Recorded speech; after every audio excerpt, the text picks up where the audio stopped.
Hi friends, அனைவருக்கும் வணக்கம். இன்றைக்கி நம்ம வாராகி அம்மன் உருவான கதையை பற்றி பார்க்க போகிறோம். அப்புறம் என்கிட்ட அம்மா எப்படி வந்தாங்க அப்படின்றத பற்றியும் நான் சொல்கிறேன். வாராகி அம்மன் பன்றி முகமும் பெண் உடலும் கொண்ட உக்கிரமான தெய்வமாக இருந்தாலும் அவங்க குணத்தில் ரொம்ப கருணை உள்ள தெய்வமாக அம்மாவாக காட்சி தராங்க.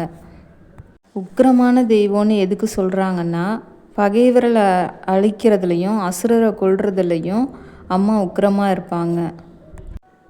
பெருமாள் வராக அவதாரம் எடுத்தபோது அம்மா லக்ஷ்மி தேவி வாராகி அவதாரம் எடுத்தாங்க. வாராகி அம்மன் கையில் ஏற்கலப்பையுடன் காட்சி தராங்க.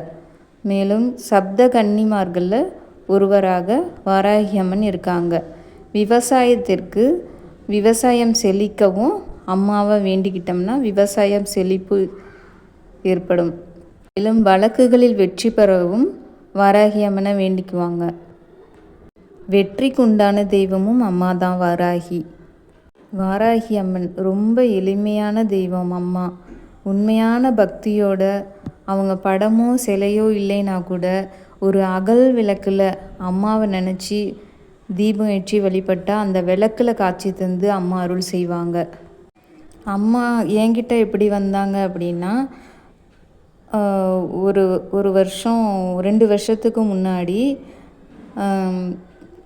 அக்ஷய திருதி அன்னைக்கு வாங்கலான்னு நினைக்கும் போதே அன்னைக்கு தான் நினச்சோம், உடனே வாங்கிட்டு வந்துட்டோம் அம்மாவை. அப்போ எனக்கு பூஜை செய்யணும் அப்படின்றதுலாம் தெரியாது. வாராகி அம்மாவை பற்றியும் எனக்கு தெரியாது. அதோடு நான் விட்டுட்டேன் அம்மாவை.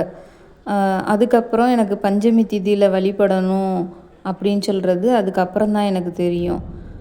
அதுக்கப்புறம் ஒரு டைம் நான் கும்பிட்டேன், பூஜை பண்ணேன். அதுக்கப்புறம் நான் 1 மாதம் பண்ணலை. அதுக்கப்புறம் என்ன ஆச்சு அப்படின்னா, ஒரு வெட்டுக்கிளி ரூபத்தில் அம்மா காட்சி தந்து அந்த கிச்சனில் 2 நாளாக 3 நாளாக அப்படியே அந்த இடத்துல அந்த வெட்டுக்கிளி அப்படியே அமர்ந்துருந்துச்சு. எனக்கு அது புரியல. அதுக்கப்புறம் தான் நான் பார்க்கும்போது கேட்கும்போது அம்மா வெட்டுக்கிளி ரூபத்தில் காட்சி தருவாங்க அப்படின்றது தான் எனக்கு அதுக்கப்புறம் தெரிஞ்சிச்சு. அதிலிருந்து இப்போ வரைக்கும் அம்மாவை பஞ்சமி திதியில் 5 அபிஷேகம் பண்ணி நான் வழிபட்டுட்ருக்கேன்.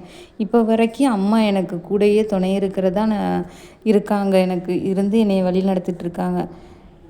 இதே மாதிரி யாருக்கெல்லாம் வாராகி அம்மன் பிடிக்கும், வாராகி அம்மனை வழிபடுறீங்க அப்படின்னு எனக்கு சொல்லுங்கள், கமெண்ட் பண்ணுங்கள். வாராகி அம்மனை நினச்சி அவங்கள ஒரு விளக்கேற்றி வழிபட்டால் கூட நம்மளுக்கு கூடயே இருந்து நமக்கு என்ன கஷ்டமோ அதை எல்லாத்தையும் தீர்த்து வச்சு, பண கஷ்டமா, கடன் தொல்லையா, வழக்குகளை வெற்றி பெறணுமா, எல்லாமே எந்த பிரச்சனையாக இருந்தாலும் அதை தீர்த்து வைப்பாங்க அம்மா. ஒரு தாய் எப்படி குழந்தைய பார்த்துக்குமோ அது மாதிரி நம்மளை வழி நடத்துவாங்க. நம்ம கூடயே இருப்பாங்க அம்மா.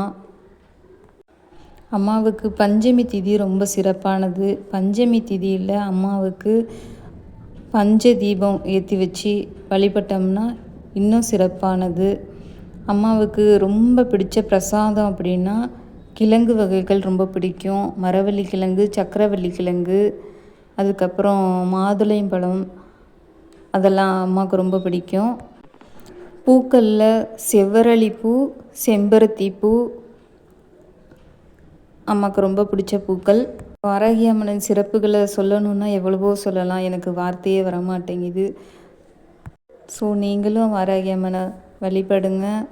அவங்களும் உங்களுக்கு என்ன வேண்டுதலோ அது எல்லாத்தையும் நிறைவேற்றி கொடுப்பாங்க. அம்மா உங்கள் கூடயே இருப்பாங்க. நம்ம கூடயே நம்மளுக்கு என்ன வேணுமோ அவங்களே செஞ்சு கொடுப்பாங்க. நீங்களே அதை உணர்வீங்க. இன்னும் அம்மாவோட பஞ்சமி தேதி அபிஷேக வீடியோ எல்லாமே போடலான்னு இருக்கேன். எனக்கு சப்போர்ட் பண்ணுங்கள். இந்த வீடியோ உங்களுக்கு பிடிச்சிருந்தா லைக் பண்ணுங்கள், கமெண்ட் பண்ணுங்கள், மறக்காமல் சப்ஸ்கிரைப் பண்ணுங்கள். ஜெய் வாராகி.